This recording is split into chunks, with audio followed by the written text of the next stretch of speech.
तो रेखा आर्या को यहाँ पर आपने सुना। इसके साथ साथ अगर देखें तो लखनऊ से दिल्ली तक लगातार बैठकों का दौर चल रहा है और इन बैठकों के बीच में उत्तर प्रदेश में जहां ये लग रहा है कि मंत्रिमंडल में किस किस को शामिल किया जाएगा, एमएलसी का दावेदार कौन होगा, इसको लेकर भी लगातार मंथन हो रहा है। इसी पर एबीपी गंगा संवाददाता ने दिनेश शर्मा से बातचीत की। सुनिए। हमारे साथ बातचीत के लिए मौजूद हैं उप मुख्यमंत्री दिनेश शर्मा जी। सर, प्रचंड बहुमत मिल गया है, प्राथमिकताएं अब क्या है, काम को लेकर के, सरकार के गठन को लेकर के, संगठन को लेकर के? देखिए, जब हम चुनाव लड़ रहे थे तो चुनाव लड़ते समय बीजेपी ने अपना संकल्प पत्र प्रस्तुत किया था और उस संकल्प पत्र में अपनी प्राथमिकताओं को भी उसने प्रदर्शित कर दिया था। जाहिर सी बात है, महिलाओं का सम्मान और उनका सशक्तिकरण, युवाओं को रोजगार और नौकरियां, किसानों को उनकी लागत का दुगना मूल्य और अच्छी उपज का पूरा भुगतान, किसी प्रकार की हानि नहीं होने पर आपदा का 1.5 गुना मुआवजा और समय से खाद का उपलब्ध होना, बिजली, सड़क, पानी की व्यवस्था, ये तमाम चीज़ें ऐसी रही हैं जो हमने अपने संकल्प पत्र में दिया है। सर, आवारा पशुओं को लेकर भी काफ़ी बात हुई थी, पीएम ने रैली से घोषित किया था और गैस सिलेंडर भी देने की बात हुई थी। जो कहा वो किया, जो कह रहे हैं वो करेंगे। और माननीय प्रधानमंत्री जी का तो शब्द एक भी मुंह से निकल जाए वो बीजेपी के लिए ध्येय वाक्य है। हमारे न केवल श्रद्धा का केंद्र है बल्कि एक मार्गदर्शक के रूप में एक सबल नेतृत्व पूरे देश को मोदी जी के रूप में मिला है। और उन्होंने जो आवारा पशुओं के संदर्भ में कहा है, आप अति शीघ्र देखेंगे कि पूरे प्रदेश में एक व्यापक योजना आवारा पशुओं के इस समस्या के निर्धारण के लिए, हालांकि उनको मैं आवारा नहीं मानता हूँ, बेसहारा पशु मानता हूँ, गोवंश के लिए खास तौर से एक व्यवस्थित व्यवस्था पे पिछली सरकार ने अपनी कार्य योजना पे काम करना शुरू कर दिया था और काफ़ी हद तक हर जिले में पैसे का आवंटन भी हो चुका है। उसमें गति कैसे बढ़े, उसकी व्यवस्था में परिवर्तन कैसे हो और सुधार करके उस योजना को कैसे आगे बढ़ा सकते हैं, जल्दी सामने आएगा। सर, अगर बात करें तो चूंकि अब आप प्रचंड जीत का दर्ज कर चुके हैं, लेकिन अभी भी ईवीएम को लेकर के सवाल उठाए जा रहे हैं। ओम प्रकाश राजभर हों, चाहे स्वामी प्रसाद मौर्य हों, सब ये कह रहे हैं कि बैलेट पेपर पे तो हम जीते, लेकिन ईवीएम का जब वोट आया तो बीजेपी जीत गई। ये तो उनका पुराना वाला रिहर्सल है।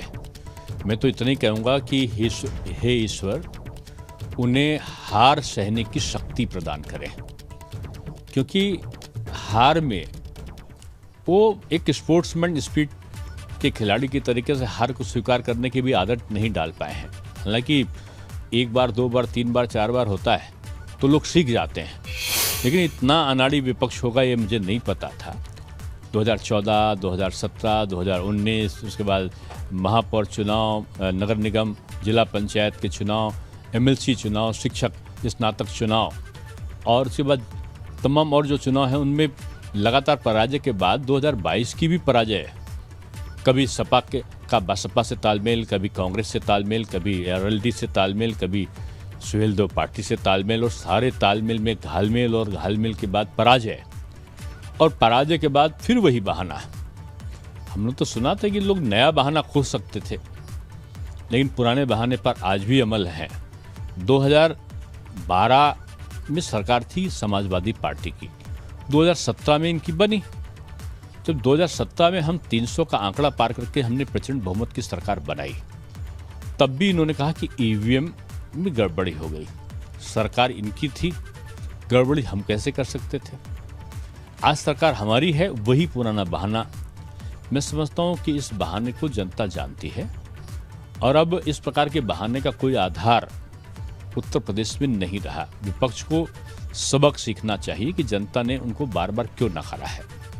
सरकार के गठन की अब तैयारी हो रही है, मंत्रिमंडल का स्वरूप कैसा होगा इसके लेकर चर्चाएं हो रही है।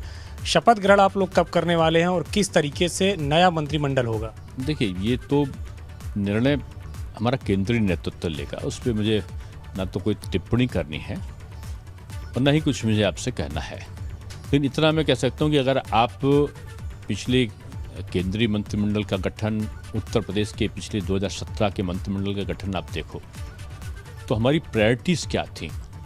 नौजवानों को रोजगार, शिक्षा में सुधार, अब इंफ्रास्ट्रक्चर को ठीक करना, कानून व्यवस्था को प्राथमिकता, समय से बिजली का आना और इन सारी चीज़ों के साथ साथ कृषि किसानों की आमदनी को दोगुना करना।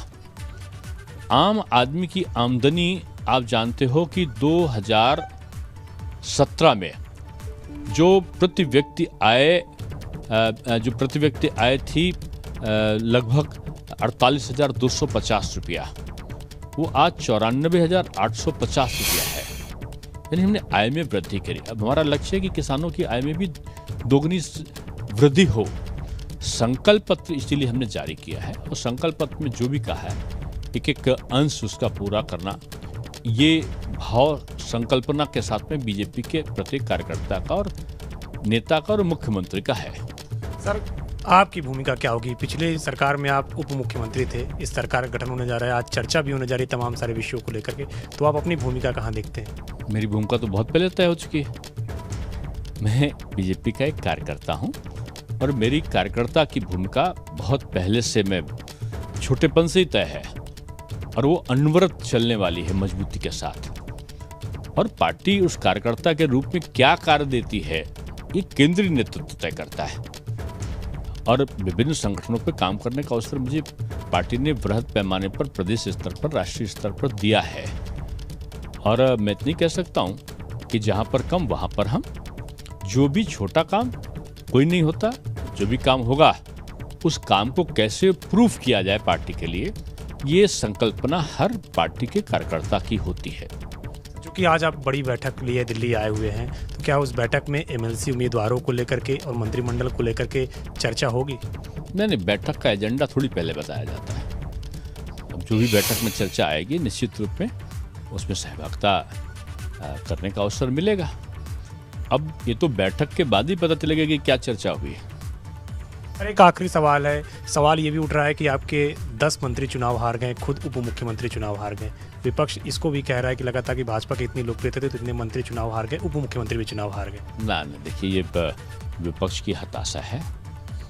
कौन का क्या कारण रहा है ये एक विश्लेषण का विषय हो सकता है, लेकिन मैं इतना कह सकता हूँ कि हमारे सभी नेताओं में प्रदेश में माननीय मुख्यमंत्री जी के सबल नेतृत्व में हमारे केशव प्रसाद मौर्य जी, स्वतंत्र देव सिंह जी, हमारे बंसल जी, राधा मोहन सिंह जी, धर्मेंद्र प्रधान जी, अनुराग ठाकुर जी और संगठन के हमारे सारे क्षेत्रीय अध्यक्ष और पार्टी के पदाधिकारियों का एक मजबूत स्तंभ रहा है, जिसने एक सामूहिक प्रयत्नों के द्वारा माननीय मुख्यमंत्री जी के नेतृत्व में और माननीय प्रधानमंत्री जी के मार्गदर्शन में चुनाव लड़ा है। बीजेपी में मैं नहीं है, बीजेपी में हम है और हम की संकल्पना के साथ एक सामूहिक रूप में चुनाव लड़के पार्टी मैदान में आई थी जनता की जवाबदेहिता के आधार पर, और जनता ने उसको स्वीकार किया है। हार जीत पर मंथन होगा।